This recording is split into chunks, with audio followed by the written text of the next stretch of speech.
Now let's get to Manchester United, though, and a follow-up to those reports that surfaced last night that the Qatari takeover of Manchester United could be completed by October. Our chief reporter, Kaveh Solhekol, here with us. Kaveh, welcome back. Then, what's your understanding of the current situation? Well, look, I think Sheikh Jassim still wants to buy Manchester United. His £5 billion bid is still on the table.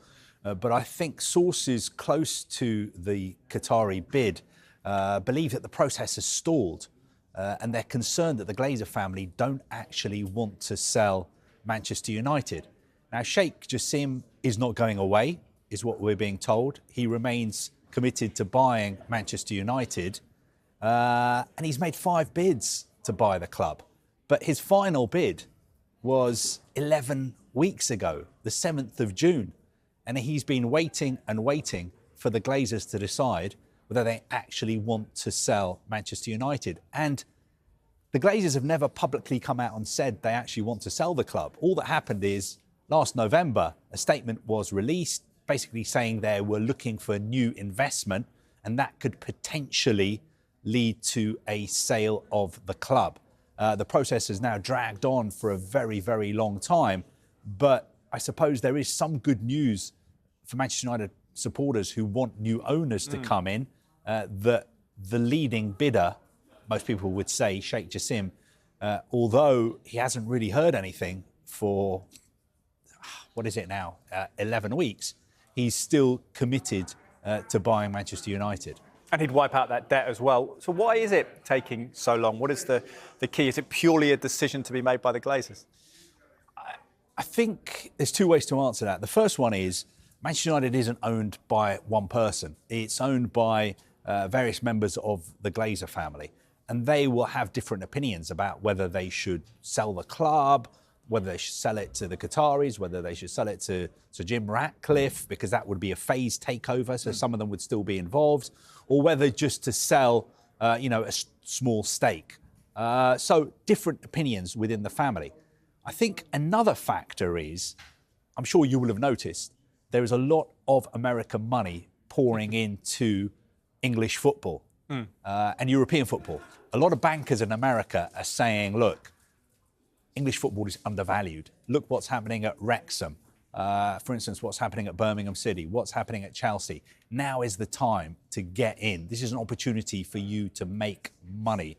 They sort of look down their noses a little bit at European football and say, look, they've got a great product, but they don't have the commercial expertise that we have in the sports industry in the US. And we can use the knowledge and the expertise we have to take their football to another level and also to make a lot of money. So while there's all this chat in US banking circles about English football being undervalued, the Glazer family may be thinking, is this really the right time to sell Manchester United?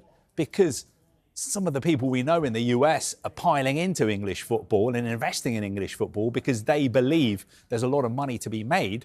So perhaps now is not a good time for us to sell. Maybe they need a celebrity like Ryan Reynolds or Tom Brady to fire it along with the Glazers. Has the process had any impact on the transfer dealings this summer? You did point out, of course, in the past how rightly that Man United have been active. Yes, I mean, Manchester United have signed, they spent something like 120, 130 million pounds on players. I think as far as Sheikh Jassim is concerned, his bid never got as far as identifying transfer targets or talking about potential signings. Their focus has been purely on buying Manchester United, not buying players. But I think it's fair to say that if Sheikh Jassim or Sir Jim Ratcliffe or anybody else had bought Manchester United, then this transfer window would have been very different.